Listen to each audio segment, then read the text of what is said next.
For more than a century, the haunting voice of the iron horse echoed across the land. From the eastern seaboard, over the seemingly endless plains and through the western mountains, steam locomotives fused a sprawling landmass into a solid nation. Theirs was a call to dreamers of every age, wafting them from humdrum schoolroom or office to fancied adventures on the high iron.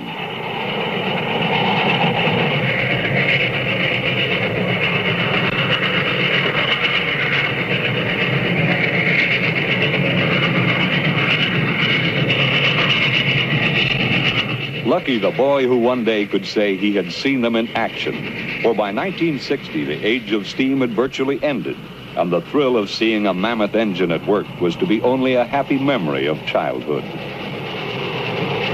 Of all the locomotives in the long history of the rails, one of the greatest was called Big Boy, a name by which the world knew an engine that closed a memorable era in Western railroading. It was the last of the giants. Built as machines to produce transportation, steam locomotives seldom were endowed with grace of line, and then never at the sacrifice of efficiency and power or speed. For those who ran them and serviced them, the 25 engines of our 4000 class climaxed American steam freight locomotive design. So Big Boy was a railroad man's everyday working tool. But it had romantic aspects, too, in the dreams of those grown-up youths who, as bankers or teachers or house painters, secretly yearned to trade places with the engineer in his cab.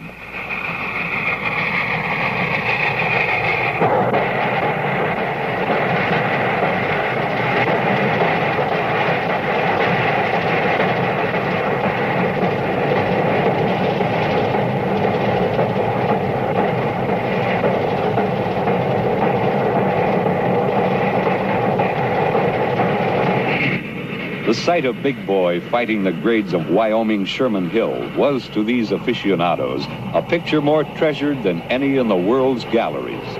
The shattering sounds from its stacks and the moan of its chime whistle more stirring than any concert hall melody.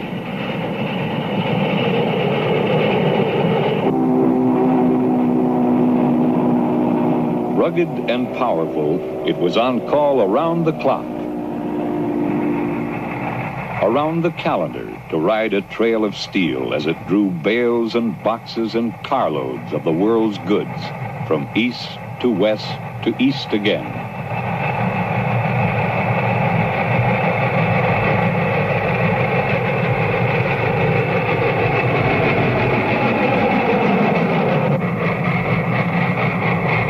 Although its evolution began a century and a quarter before the music of this machine ever rang through Utah's Weber Canyon or drummed across the Rocky Mountain Plateau, Big Boy's true ancestors were more recent.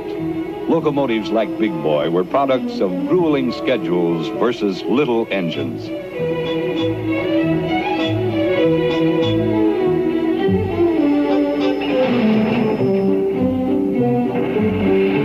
Business surged ahead in the West around the turn of the century. Railroads serving that territory found they needed more power for increasingly longer trains. The power problem raised by lengthening a train had long been met by adding another locomotive. Double heading saved time on urgent freight, but it also meant investment in extra locomotives, expensive machines whose periods of usefulness were subject to the rise and fall of business. Nevertheless, it was a grand sight to see a pair of husky little haulers leaving town to the tune of out-of-beat exhausts.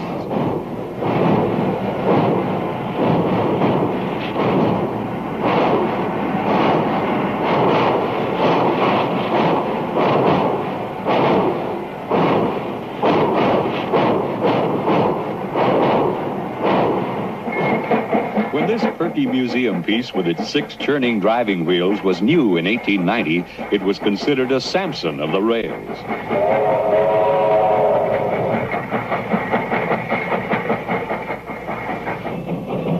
But that was not enough, even then, and soon 6 drivers grew to 8. Then 8 became 10. As more feet were added to the iron horse, larger cylinders were needed to power them. More steam was needed to work the cylinders. And in this jack-built house on wheels, a larger boiler to supply the steam. more power brought more weight, which, though it aided traction by pressing the drivers to the rail, required more wheels to distribute it.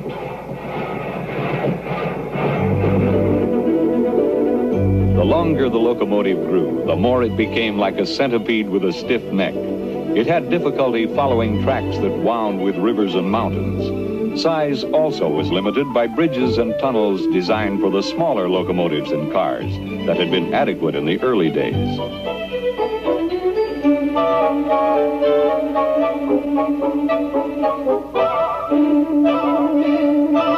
The same problem came up on European railroads. One answer to the power and size spiral was found by a Frenchman, Anatole Mallet. Far from being a comic character, Mallet was a brilliant engineer. In 1889, he built a flexible locomotive. He made 2 short engine units, then joined their frames with a hinge pin. An extra pair of cylinders was added to drive the rear unit. A large boiler completed the design. Voila! The railroad world had here a new and useful piece of equipment. It bent in the middle to take curves freely. Being hinged or articulated, engines could be made longer, with more wheels to distribute the weight that was the partner of power. The first Mallet used in America, one which railroaders affectionately called Old Maud, ran on the Baltimore and Ohio Railroad. The Virginian and Erie railroads went Mallet one better and built locomotives with 3 engine units, powerful brutes but steam-hungry and hard to maintain. Mallet engines like Old Maud also were of the economical compound type. They used the steam twice. It came from the boiler first to the rear set of cylinders at high pressure.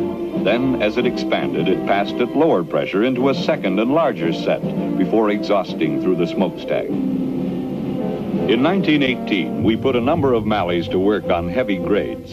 True to type with bulging front cylinders, these engines did a good job of pulling, but they were slow movers and hard on track. The moving parts of the front units were so large and heavy that at higher speeds the track suffered continuous and devastating hammering. Like most Western railroads, our lines stretch over long distances, and speed is essential to maintain good service. To get both the power and speed we needed, we returned in the mid-20s to the rigid frame engine. The result was the 9000 series, a locomotive of singular design. With 12 coupled driving wheels, it was the largest non-articulated engine ever built. It ran twice as fast as the Mallets, yet used less fuel. The 9000s served well on the plains, where rails curved gently. But in mountain country, where winding tracks resisted stiff-legged engines, their efficiency and power were impaired.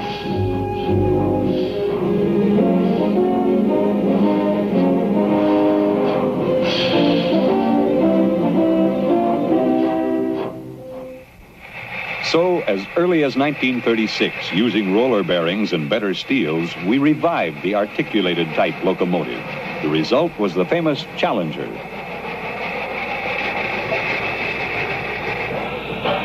Unlike the Mallets, the Challengers and their later somewhat refined cousins, the 3900 class, used only high-pressure steam in both sets of equal-sized cylinders. They seemed the final answer to the railroader's dream.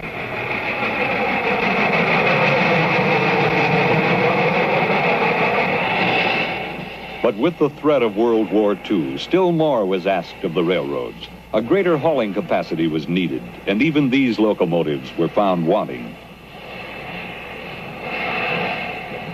Big Boy was born of necessity.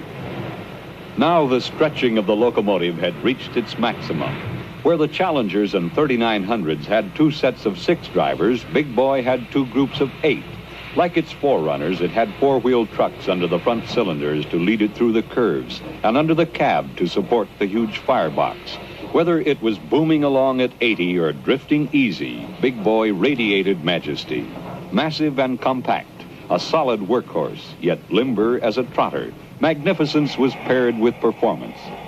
The 4000s were the largest and heaviest of their type ever built, 132 feet long, 1.25 million pounds in weight.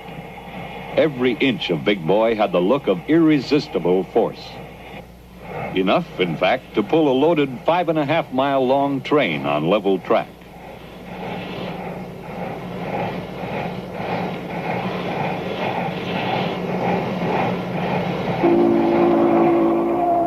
Big Boy also furnished power to check the hurtling tons behind it. A common sight on trains descending Sherman Hill was a swirl of smoke streaming from every wheel as the brakes were applied, energized by compressed air from the locomotive. There was a family resemblance about Big Boy and the 3900. Heavy-jowled with bulky cylinders, each had a bright eye low on a double chin of air compressors. The bell was a forelock, the pilot like a steel beard. A 3900 carried our familiar shield in the center of its space-like smokebox front, Big Boy below the headlight. A distinguishing feature of this type of articulated locomotive was the reluctant manner in which the long, rigid boiler followed the front free-swinging engine unit around a curve.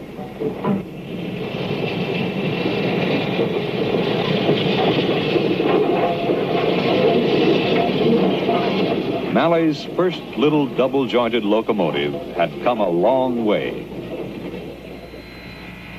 In fact, all locomotives had long before disproved early 19th century scoffers who had said smooth driving wheels on smooth rails would spin futilely. They hadn't considered adhesion supplied by the engine's weight. Although nearly 3/4 of Big Boy's tonnage was on its 68-inch drivers, tractive power sometimes overcame even this force.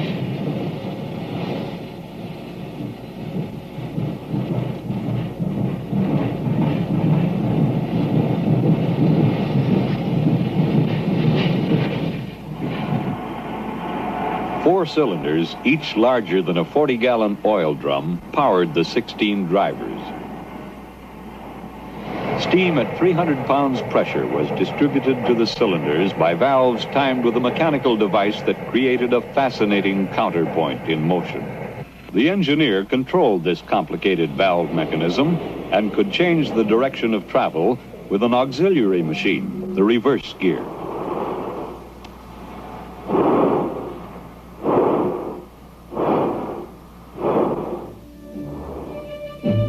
Life in Big Boy began in the firebox, a high-efficiency furnace so large that a human fireman could hardly shovel enough coal into it to make steam for the whistle. A mechanical stoker clawed fuel from the tender, passed it by an Archimedes screw to the firebox, then sewed it across the fire. Within the steel boiler, water circulated around more than a mile of tubes and flues that carried a red-hot hurricane to generate and superheat the steam. With Big Boy's size, 2 stacks were needed. Hoods to deflect the smoke and permit a clear view from the cab often were used by the engineer. Most of a steam locomotive's life was spent in or near its own special den, the roundhouse. Though sturdy and reliable, even Big Boy often needed attention and service. Better than most engines, its availability for pulling trains still was relatively low. The roundhouse rights began at the end of the run when the fire was dumped and the grates cleaned and cooled. A never-ending job was that of removing ashes cleared from Big Boy's garage-sized firebox. Good maintenance required frequent washing to flush away the grit and grease that always gathered on a steam engine. The locomotive first was pushed through a shower, then finished by hand.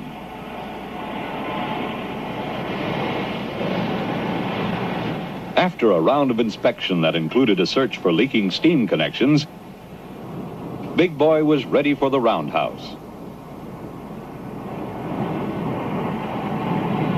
Once inside, the engine might be there only a few hours while the boiler was emptied and washed. But if heavy repairs were needed, it went to the back shop for perhaps a month. where first it was disassembled with the aid of a heavy-duty crane. One task was fitting Big Boy with new shoes, steel tires for its drivers, a periodic precision job for back shop machinists with special skills and tools. After being machined, the tire was ready for mounting. It had been bored about 1/8 of an inch smaller than the diameter of the wheel center. In a spectacular operation, it was made to fit. Gas flames heated and expanded the tire until it was larger than the wheel.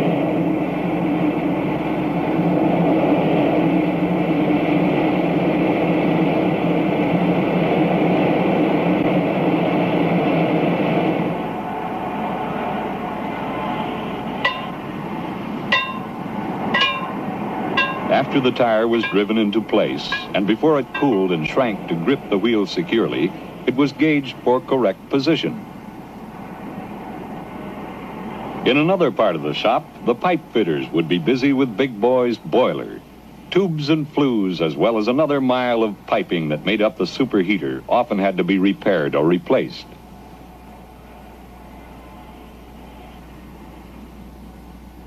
There were very few small parts on a 4000. The tools were equally large and heavy, and the work was hard. It was a rare breed who maintained these giants, like the foreman who retired after spending his entire working life in a roundhouse, then returned to visit nearly every day, like the machinist who set valves on Big Boys all day, then spent much of the evening building a model railroad at home.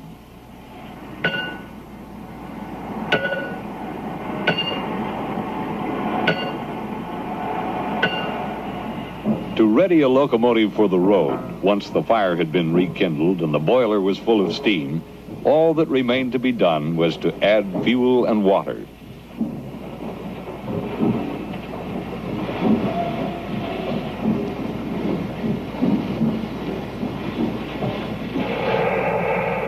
Into the elephantine tender were tumbled 28 tons of coal, enough to heat the average house for many seasons.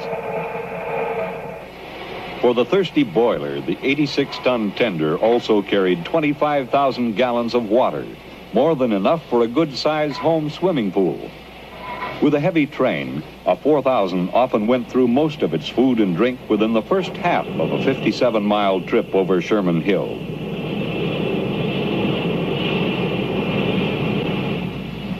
It took many people many hours to return Big Boy to the job of moving freight over the main line.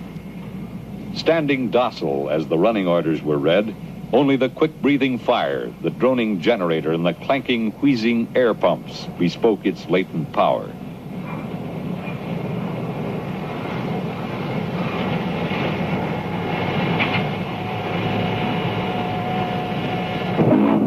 But once the engineer on his hero throne had cracked the throttle to start the tons a-rolling, it took some doing to hold Big Boy back.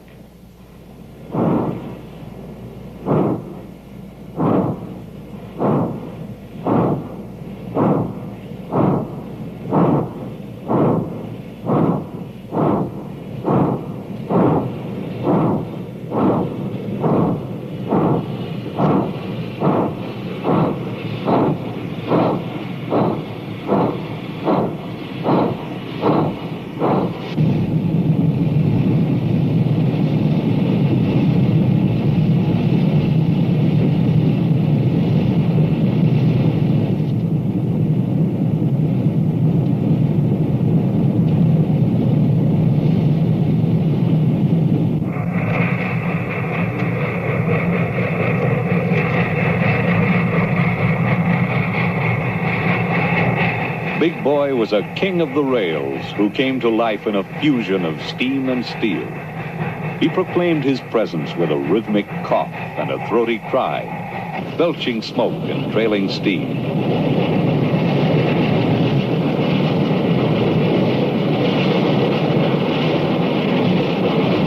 He pounded through his domain with a flashing and spinning of rods and wheels. His was an awesome majesty, but he was the last of his line to be toppled by new monarchs of the track.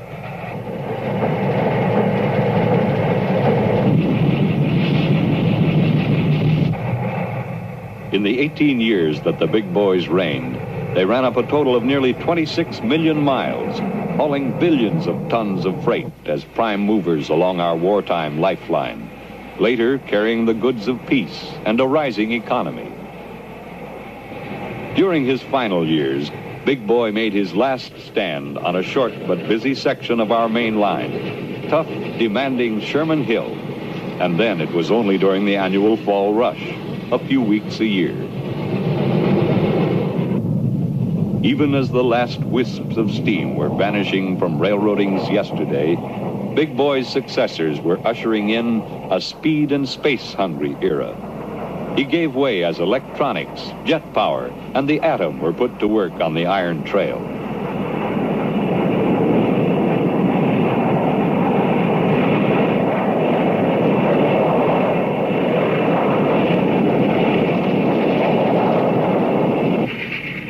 So Big Boy marked the end of big steam railroading in the West.